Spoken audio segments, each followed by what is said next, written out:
But yeah, I'm from Southlake, so I had kind of an interesting recruiting story. I only played 1 year in high school. The guy in front of me was a guy named Chase Daniel, and I was Pretty his good. backup. Chase went on to obviously play at Missouri, and my recruitment was pretty delayed. I did have a decent amount of Division I offers going into my first career start, but a lot of people, a lot of the bigger schools, were kind of taking a wait and see approach. Alabama being one of those, Texas, USC, Tennessee, Michigan, a few schools that were on the radar, but they just couldn't commit at that point to saying, yeah, we've never seen you start a high school game. How can we possibly offer you? Which I was totally understanding of. Like, I didn't upset me. If I were them, I'd do the same thing. Like, how can we play?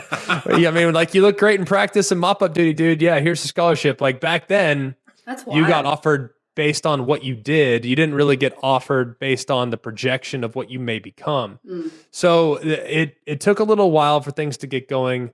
Had a few offers kind of in my hip pocket. Committed to Texas Tech there early on in the process because at that point they were throwing it all over the yard. And it was a great offense. And I looked up to Graham Harrell and some of the guys that had signed there in the years before. So Texas Tech was really where I wanted to go to school, at least based on the offense. But when I went down the road of my senior year and we ended up winning state and we ended up playing deep into December, more and more offers started flowing in because more and more guys were committing other places. So, for instance, Alabama, using them as an example, Tim Tebow was the only quarterback they were recruiting. Wow. When Tim Tebow decided to commit to Florida, they reassessed, all right, who else is still available? Oh, McElroy's available. He's one of our top guys. We'll offer him. And there were probably 15 schools like that. I mean, my offer list on December 1st compared to January 1st was night and day different. Wow. I was just everyone's backup plan, which was fine. Decided at that point to kind of assess all the different schools that I had considered. So I took visits kind of all over the place. Took a visit to North Carolina, took a visit to Colorado, took a visit to Ole Miss, took a visit to Bama. And then, of course, Texas Tech. I'd been there unofficially many times. And after the visits, I reassessed and felt like Alabama was the best place for me. It was the right place because if I had football completely go away, it was where I would have wanted to go to school.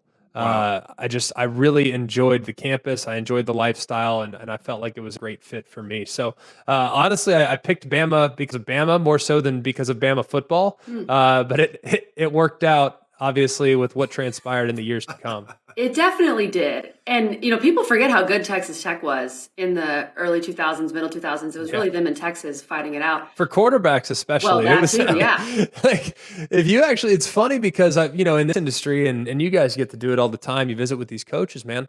Like, on that Texas Tech staff that was recruiting me and was there in the early 2000s, Sonny Dykes, who's the head coach at TCU, we joke about it. Lincoln Riley picked me up at the airport as a 20-year-old graduate assistant or an undergraduate assistant. He picked me up at the airport for my unofficial visit. He was so far down the totem pole. They're like, go get this kid that's never started a game. We'll pick him up and bring him to campus.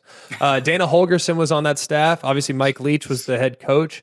Ruffin McNeil, who was the head coach at East Carolina there for a little while, he was on that staff. I mean, it was a who's who of great offensive. Sonny Cumbie was the quarterback on that Texas Tech team there in 2004, 2003. So it's wild just how many of those guys that were associated with that program have now gone on to become great coaches, which is in fact like really helped my network, except they all give me a hard time about decommitting from them. Yeah.